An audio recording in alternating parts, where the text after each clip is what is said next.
E aí, gente, tudo bem? Eu sou o Guilherme Alf e este é o podcast O Investidor de Relacionamento by Inexperiência. Eu já fiz muitos negócios que deram certo e outros nem tanto. E hoje eu lidero a Alf Negócios Criativos. Eu sou um grande apaixonado e, desde algum tempo atrás, um grande estudioso dos relacionamentos. E por isso eu criei esse podcast, para a gente falar sobre relacionamento de forma estratégica.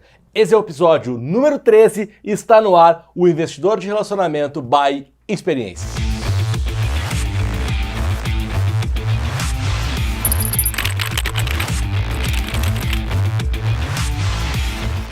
Bom, feliz ano novo, dessa vez gravado em 2020, porque esse é um podcast de muita sinceridade e o episódio passado, que rolou no dia 6 de janeiro, era gravado, como vocês sabem, em 2019. Esse é o primeiro episódio que a gente está gravando em 2020, então espero de coração que todos vocês tenham um bom ano, de muita alegria, de muito sucesso, de muito trabalho. Vamos produzir, que esse país está precisando de menos conversa no Twitter e mais produção nos escritórios do Brasil inteiro. E para começar esse 2020 com o pé direito, estou com um parceiro de negócio, amigo e conterrâneo, o meu parceiro Gabi da Pipa. Puxa. Cara, muito bem-vindo. Muito obrigado. Tu foi um dos primeiros convidados desse podcast. Verdade. A agenda estava muito lotada, né? Estava muito lotado. Obrigado pela oportunidade. Eu acho que é sempre legal compartilhar e dividir essas coisas que a gente tem vivido e passado nas nossas vidas profissionais e pessoais também. E me sinto lisonjeado de ser o número 1 da temporada atual. De 2020. E de tantos nomes legais que já passaram por aqui. Obrigado mais uma vez. Legal. Cara, deixa eu te contar uma história. Sempre eu começo o podcast contando uma história. Ou que eu participei, ou que eu presenciei e tal.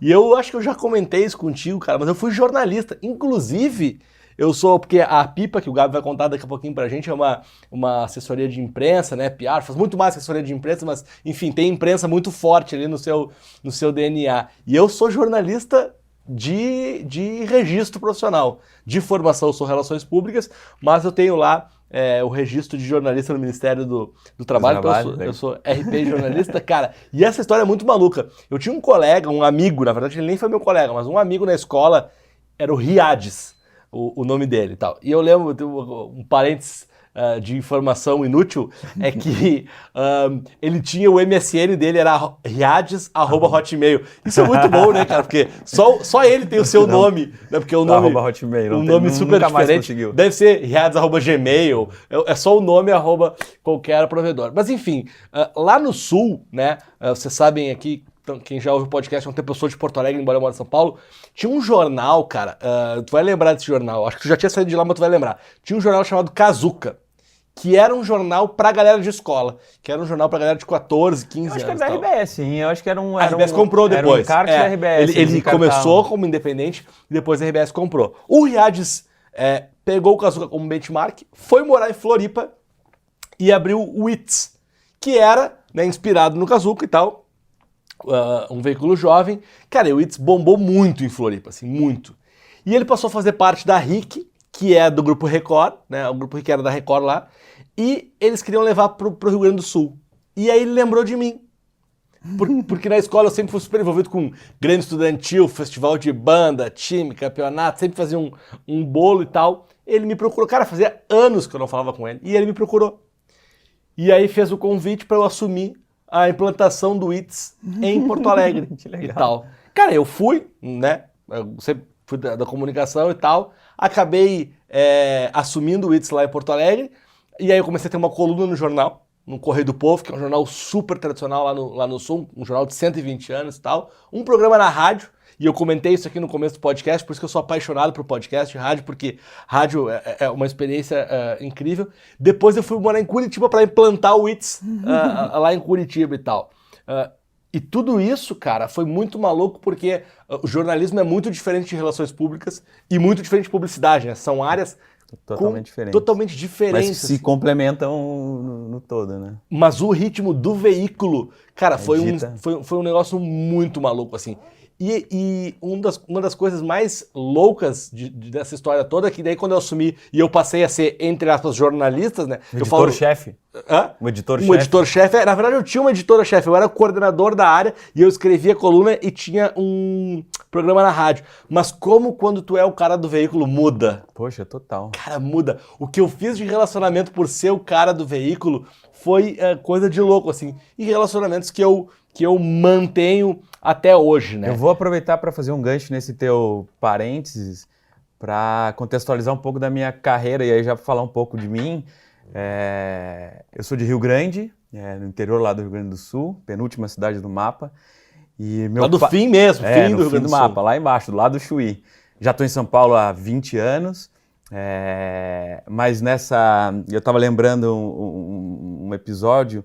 Meu pai tinha jornal em Rio Grande. Meu pai é de comunicação, e aí um pouco da minha vertente. Foi executivo da RBS durante 30 anos. E ele lançou a TV de Rio Grande, a TV de Uruguaiana e a TV de Caxias, onde cada um dos filhos nasceram. Somos 3 irmãos. E meu pai teve um jornal lá no Sul. E eu, obviamente, nasci numa redação de jornal, meus irmãos também. Dali um pouco a minha paixão pela comunicação. Comecei a faculdade, me formei em Pelotas, na Universidade Católica de Pelotas, em jornalismo. Eu sou jornalista de profissão. E nasci no meio da redação e aos 19 anos, eu comecei a faculdade com 17, 18, 19 anos, eu fui o editor do jornal do meu pai. Que responsa, chamava Folha da Cidade. Era jornal diário. Diário. Cara, jornal diário é maluco. Jornal diário é coisa de o maluco. ritmo, o dia a dia, a rotina, tu tem que caçar pautas. E eu lembro que a minha primeira matéria, eu era muito pequeno, muito jovem, e a gente cobria o setor policial, e em cidade pequena as ocorrências policiais são um pouco adversas e diferentes da capital. Porque lá é roubo de galinha, cerca não sei do que, e a gente tinha que preencher um jornal diário de 20 e poucas páginas, 30 páginas, com notícias da cidade, e ali eu já tive a primeira aproximação com a comunicação. E eu já tinha certeza ali do que eu queria fazer, de que era aquilo mesmo que eu queria fazer. Cara, é muito maluco. Eu quero fazer um registro de 2 pessoas que foram muito importantes pra mim. Primeiro, o seu Telmo Flor, que era o editor-chefe do Jornal Correio do Povo. Cara, que ele era o editor do Peter Parker, do Homem-Aranha. Ele era o cara clássico e tal.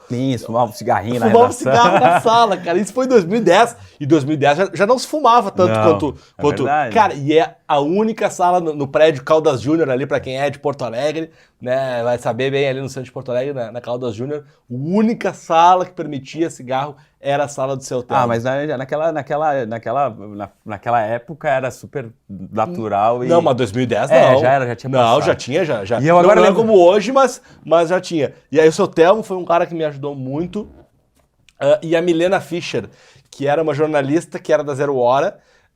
E aí ela tinha saído e a gente contratou ela para ser editora. Ela ficou 2 semanas só com a gente, mas, cara, ela viu que eu não sacava nada. Mas assim, nada. Falava em lead, cabeça. E aí ela me abraçou de um jeito, assim, que foi incrível. Eu vou fazer um outro parênteses. Eu não vou revelar minha idade, mas já que nessa época do jornal do meu pai, não existia nem computador à época, a gente desenhava os layouts das páginas do jornal com decadri, não sei nem se existe isso, tu ia montando as letrinhas com o título da matéria, tu ia borrando, que nem esses adesivos, decalque, tu vai montando, e ali tu ia paginando na mão? Na mão, com as letrinhas, com régua, cortava a foto, e aí depois, obviamente, chegou a tecnologia, e aí existiam programas como, sei lá, o PageMaker na época, que aí tu conseguia diagramar o layout da página e tu terminava e editava o teu conteúdo. Muito maluco, cara. E aí... também passei press release por fax. Fax. Cara, guardar o fax era sensacional, né? Puxa vida. Cara, qualquer pessoa aqui pode fazer a conta da tua idade já não tá mais tão difícil a gente descobrir. Deixa eu pular um pouquinho, já que a gente tá falando da imprensa, do jornal e tal. Tem uma discussão muito grande hoje, né? Cara, o jornal tradicional vai morrer, o jornal impresso vai morrer, a rádio vai morrer, a imprensa vai morrer. Qual que é a tua opinião sobre isso? De fato, as coisas mudaram, os tempos são outros, a comunicação evoluiu muito rápido, a tecnologia acho que chegou nas nossas vidas, obviamente para nos trazer mais instantaneidade, informação mais rápida. Eu ouço essa premissa e essa frase há muito tempo, eu estou em São Paulo já há 20 anos, eu fui PR de grandes marcas, eu trabalhei com Unilever, com Claro, com o Grupo Boticário, com a Dior, eu fui em relações públicas da Dior.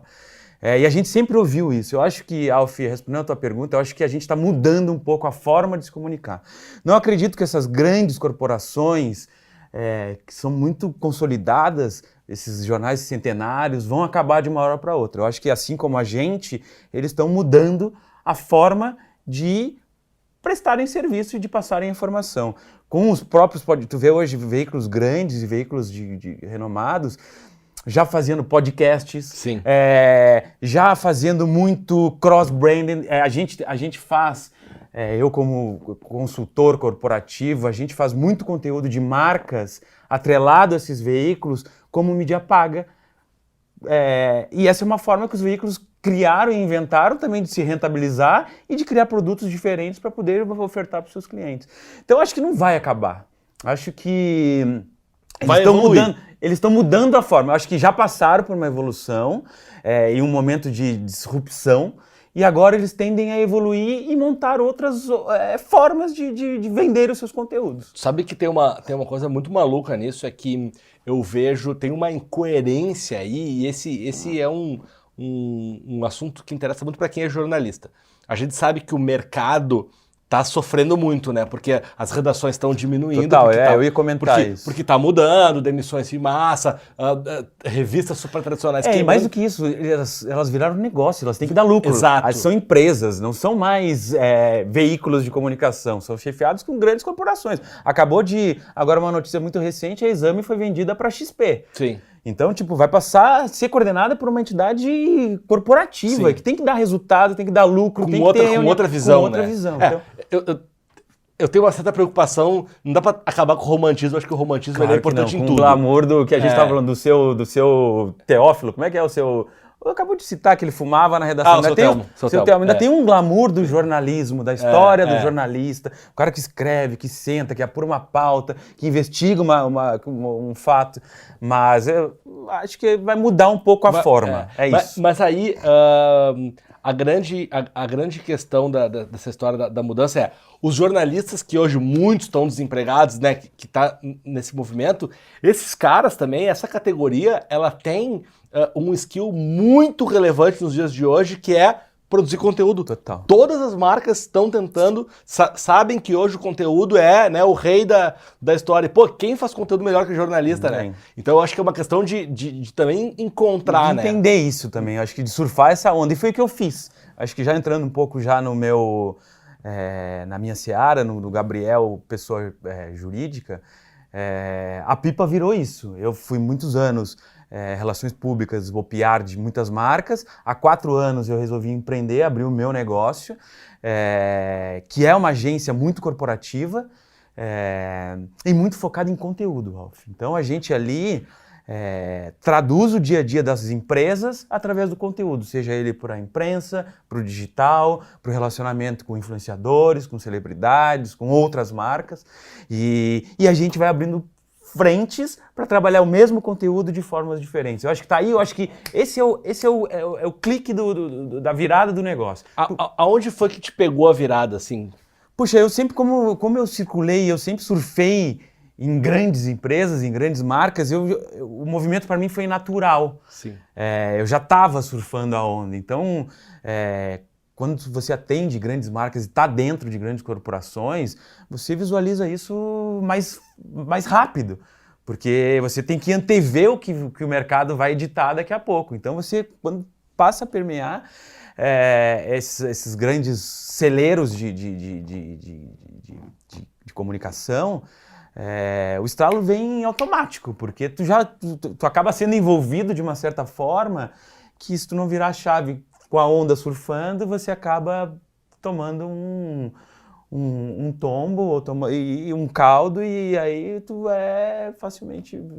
Então, cara, acho que foi isso. Há 4 anos atrás, quando eu estava trabalhando com essas grandes marcas, eu senti que tinha um gap entre as agências tradicionais de imprensa ou de PR e as agências novas do mercado que precisavam ter esse pensamento novo, pensando no relacionamento 360. E ali eu resolvi empreender e montei o meu negócio, muito calcado nisso, em oferecer não só uma parte desse negócio, mas o todo. O todo. E eu fui muito bem sucedido, graças a Deus. A Pipa cresceu muito desde o seu lançamento. A gente atende clientes muito grandes. Hoje eu atendo clientes de todos os tipos, grandes, médios e pequenos, porque eu também passei a ser um resolvedor de problema. Eu acho que mais do que um cara que gere a comunicação, que cuida de marcas, eu acho que hoje a gente precisa resolver problemas dos nossos clientes, dos nossos parceiros. E aí quando tu passa a resolver problema dos caras, eles te veem com um outro olhar. Então, e aí as marcas perceberam isso na Pipa, que a gente estava resolvendo problemas que eram do dia a dia. E quiçá hoje, passados 4 anos, eu sou muito feliz na decisão que eu tomei de sair do ambiente corporativo, que eu trabalhei durante 17 anos, e de abrir um negócio que cuidava e que tinha esse DNA e esse viés. Hoje a gente tem 20 marcas no nosso dia a dia, dos mais variados mercados, de beleza, de turismo, de comunicação, de várias marcas variadas.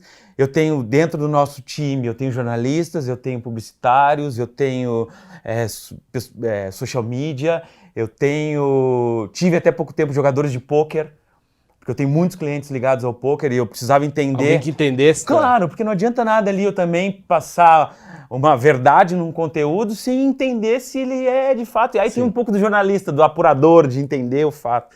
Então é uma agência multidisciplinar, tem pessoas de várias inteligências diferentes para a gente fazer isso. Entregar e resolver problemas diários dos clientes. Vamos voltar 2 passos ali, Claro. porque eu quero entender como é que o cara que com 19 anos lá era o editor do Jornal do Pai lá em Rio Grande, hoje tem uma agência que tem 4 anos que atende grandes marcas. Quando você chegou aqui em São Paulo, como é que você começou a se relacionar com essas marcas? Eu tive muita sorte. Quando eu vim para São Paulo, eu cheguei bem numa fase, e aqui tem uma coincidência feliz, porque somos do Sul, e eu vim para São Paulo pela operadora Claro. Aqui em São Paulo não existia Claro, era BCP. Época do papagaio ainda? Do papagaio, isso mesmo. Era BCP aqui em São Paulo e TES no interior de São Paulo, e quando a Claro comprou a TES e a BCP, houve um momento de fazer uma unificação nessa comunicação toda e passar a ser Claro no Brasil inteiro. E eu já entrei nesse espírito, eu já era Claro nessa época, Claro São Paulo, e fiquei ali 2, 3 anos nesse processo de reposicionamento. E ali foi uma escola para mim, Alf, porque tu chega lá do Rio Grande do Sul, de um jornal, um menino, um moleque, e começa a navegar num horizonte de comunicação corporativa, de estratégia, de planejamento, de pessoas, de relacionamento. A gente teve ali que pensar numa estratégia de como uma operadora iria ganhar projeção nacional sendo um case ou uma empresa regional lá do Rio Grande do Sul. E essa história de fusão de nome, não sei se é fusão o melhor nome, essa mudança, assim, cara, isso tem que ter um... Não, é um tempo, mais do que... É muito planejamento, são horas de organização, porque se tu errar qualquer coisa que sai errado dentro do teu planejamento, é uma estratégia que vai por água abaixo. Então, e ali foi uma escola, cara, ali eu fiquei 2 anos vivendo o dia a dia de uma empresa nacional, pensando em como ela se aparecer para o Brasil. E logo aí eu fiquei 2 anos na Claro, e em seguida eu fui para uma agência e que me deu a oportunidade de cuidar de várias contas da Unilever. E ali, cara, que eu também participei de um outro movimento. Ali, ao invés de... Ali eu tinha um movimento ao contrário. A Unilever tinha um problema de posicionamento, porque ela trabalhava as marcas todas separadas. Puxa, Adez, Hellmann's, nem aparecia o Unilever, Knorr, né? nem aparecia. E foi bem nessa época que a gente entrou para... Putz, acho que a marca corporativa, o guarda-chuva corporativo tem que ser mais forte para ela ter vazão e ser uma empresa sólida e divulgar as marcas embaixo do guarda-chuva.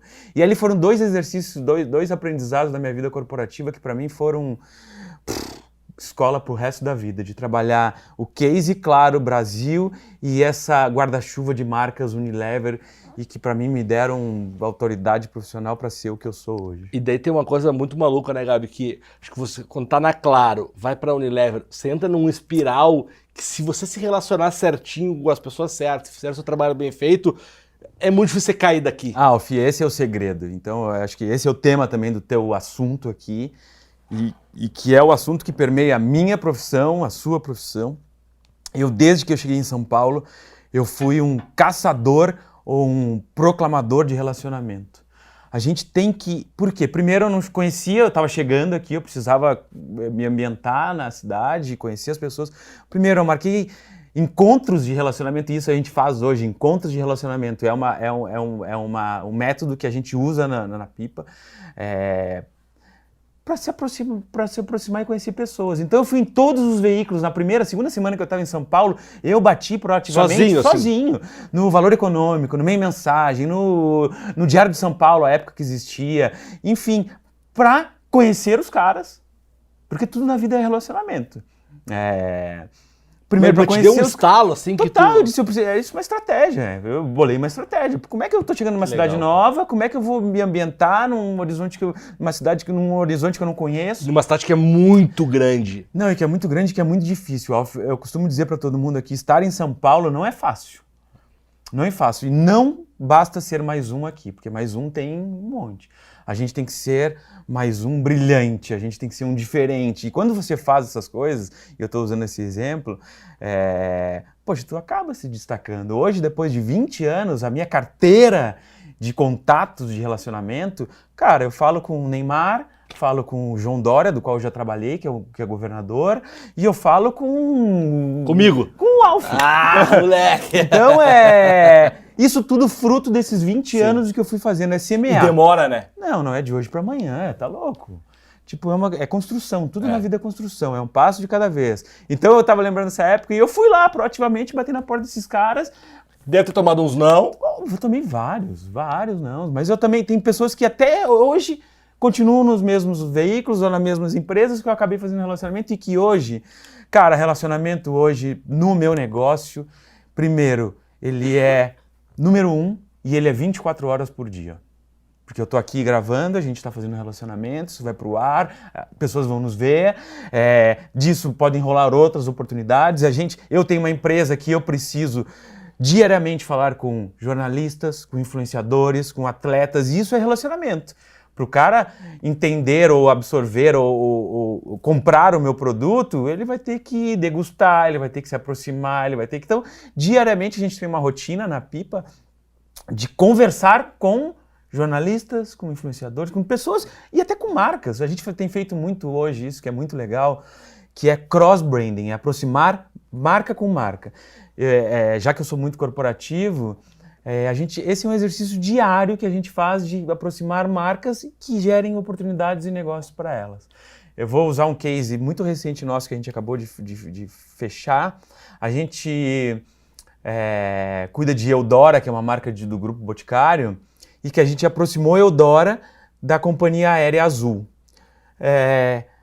Com qual intuito? A gente queria que eles primeiro se aproximassem, e aí entra o meu relacionamento. Sim, ser o cara que conecta. Claro, ser o cara que conecta os caras, então a gente fez isso, primeira coisa. Segundo, que eles gerassem negócios ou oportunidades em cima disso. E, de fato, a gente levou sugestões para que isso acontecesse. Foi uma sugestão muito simples, que aparentemente vocês vão... ela é óbvia. A gente queria colocar... itens de maquiagem e perfumaria nos banheiros das aeronaves para as pessoas se maquiarem. Aparentemente é uma coisa muito óbvia. Sim.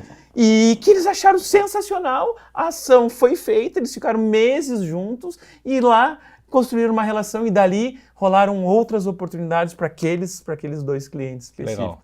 Puta, eu fiquei muito feliz porque de fato a gente fez um case, conectar 2 grandes marcas com uma ideia muito simples, é muito legal. Eu fiz um case, fiquei mais próximo dessas 2 marcas. Sim. E ao ponto de poder e eu digo que relacionamento é uma colmeia, eu uso aquela rede. Puta, dali já rolaram outras oportunidades. Sim. Então eu acho Só que... de contar pra outra marca que tu fez isso, aquela marca já... Essa é a essência, Alf. É a essência da colmeia, é replicar o conhecimento, dividir e fazendo com que ela cresça. Tem uma palavra que tá que tá muito na moda, e não é só uma palavra, né? Que é influenciador. E você tem usado também muito, acredito muito, influenciador nos trabalhos. E mais do que ter, eu acho, o telefone, a Japa, a Amanda, que trabalha comigo, ela tem uma frase que eu amo tanto essa frase, eu amo ela e, ao mesmo tempo, eu invejo muito ela, eu gostaria de eu ter escrito essa frase, que a frase é a seguinte, ó. Networking é ter o telefone de alguém. Relacionamento é ter a confiança. É muito bom, cara. É incrível. É muito bom. E eu Aliás, acho... tem que botar aqui, ó. Bota aí. Cara, é muito bom, cara. Vai ser mantra a partir de agora, tá aqui. E eu acho que no caso dos influenciadores é isso. Eu vejo muito isso, porque tu até pode ter o telefone do influenciador, mas ter a confiança, o relacionamento desse cara pra ele fazer é diferente, né? Puxa, é muito diferente. É muito diferente. Isso é relacionamento puro, tá? Vou dar um passinho para trás para falar um pouco sobre o movimento dos influenciadores. Para mim, os influenciadores são os novos jornalistas. Um pouco dessa categoria. Polêmica a frase, hein?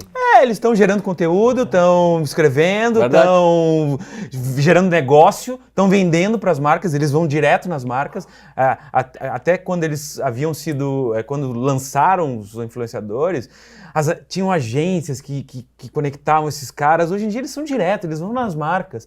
E também há um outro movimento de grandes influenciadores, com grandes audiências, que são pessoas que de fato são... vendedoras de conteúdo ou de produtos e que tem grande audiência. E está muito na moda agora os micro-influenciadores. Sim. Que são pessoas com audiências muito menores, com um engajamento muito grande e que de fato falam com aquelas comunidades que que o cliente de fato precisa.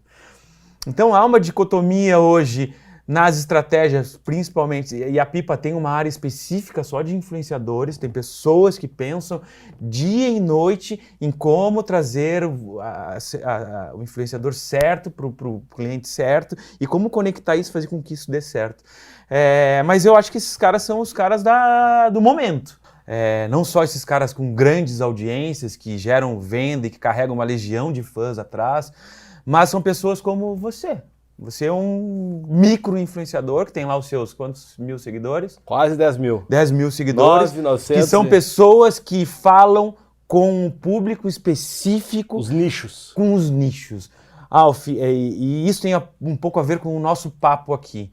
Relacionamento também, não adianta eu fazer relacionamento com Deus @céu. Sim. E ficar dando um monte de tiro ali, que às vezes é só abrir uma porta e deixar ela ali. Você tem que nichar também as suas estratégias. Então, se eu preciso falar com um público de beleza, não adianta nada eu falar com Muricy Ramalho, por exemplo.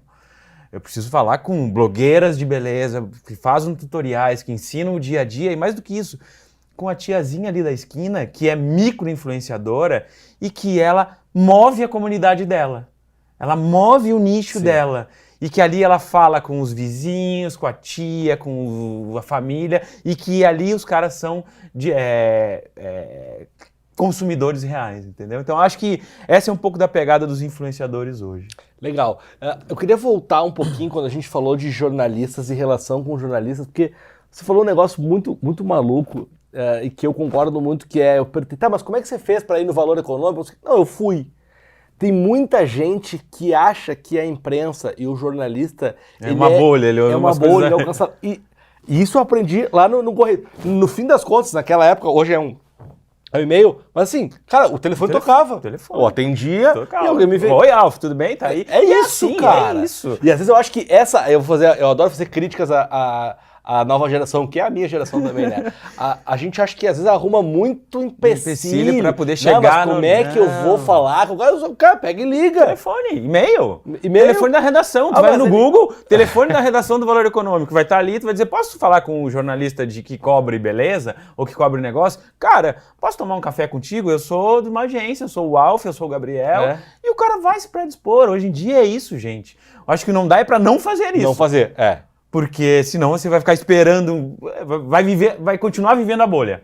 Tipo, é inatingível, não consigo chegar lá. Consegue, rola, é fácil. Vai tomar um monte de não. Como eu tomei vários. Para eu chegar no valor econômico, eu tomei vários não. Mas faz parte do game passar por esses obstáculos, né?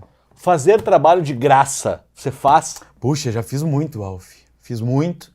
E isso também, ainda faço hoje, por relacionamento.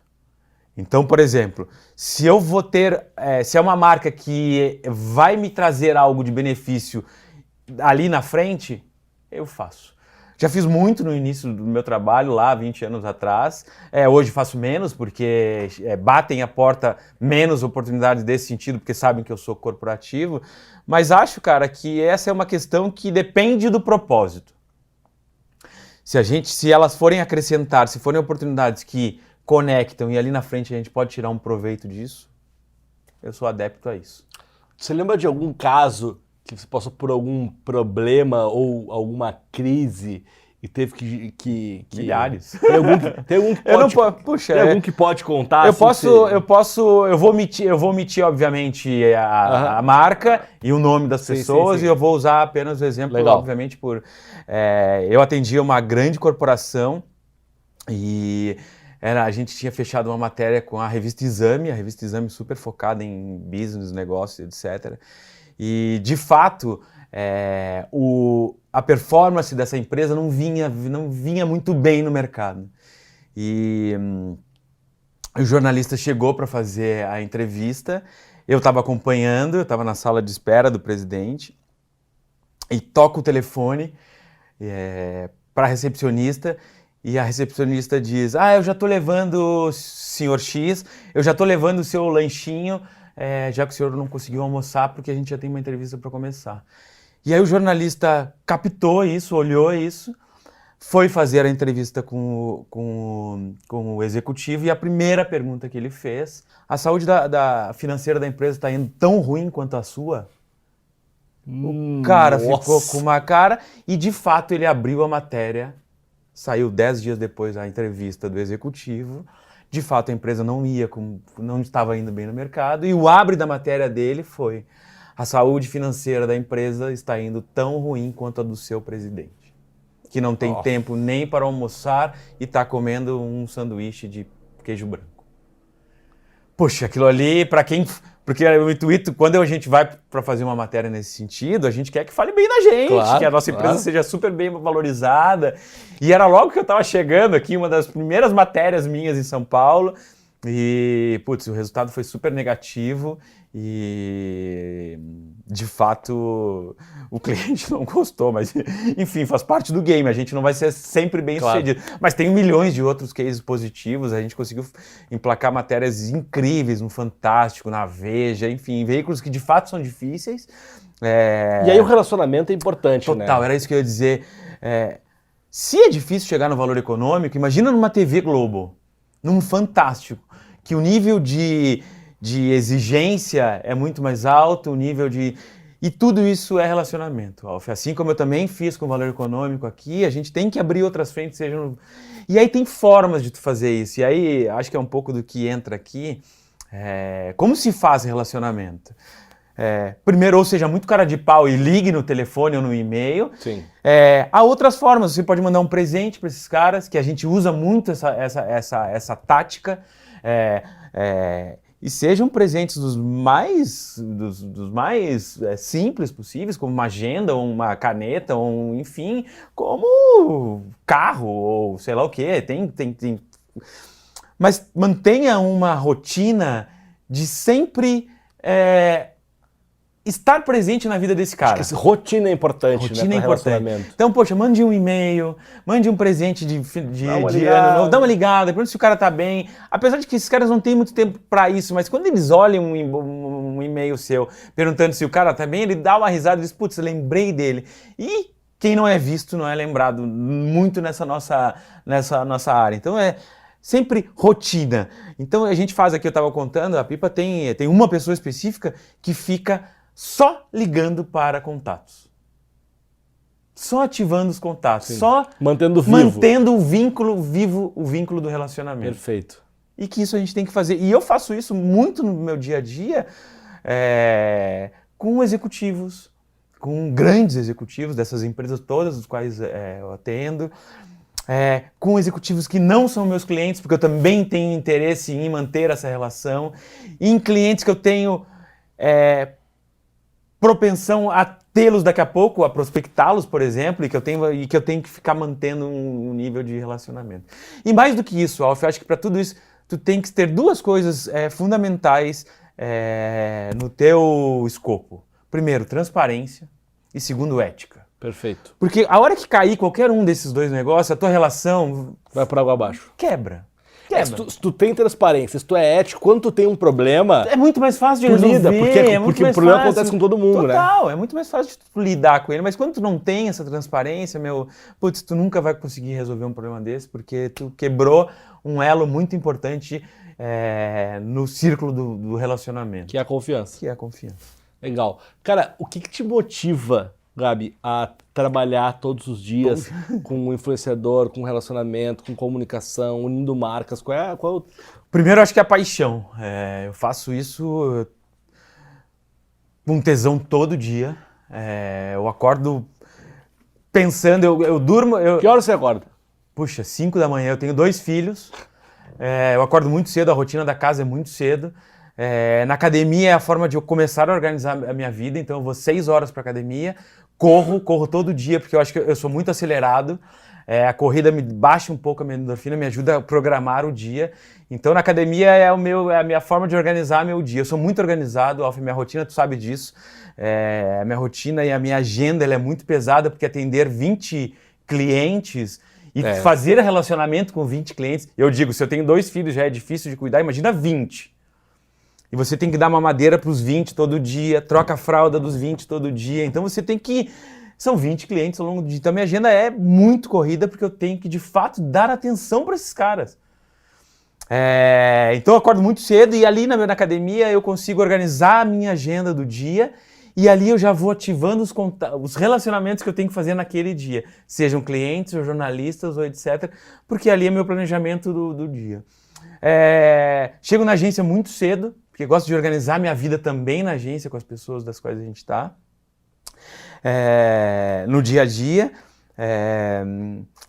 e me perdi. Você estava falando da minha rotina. Não.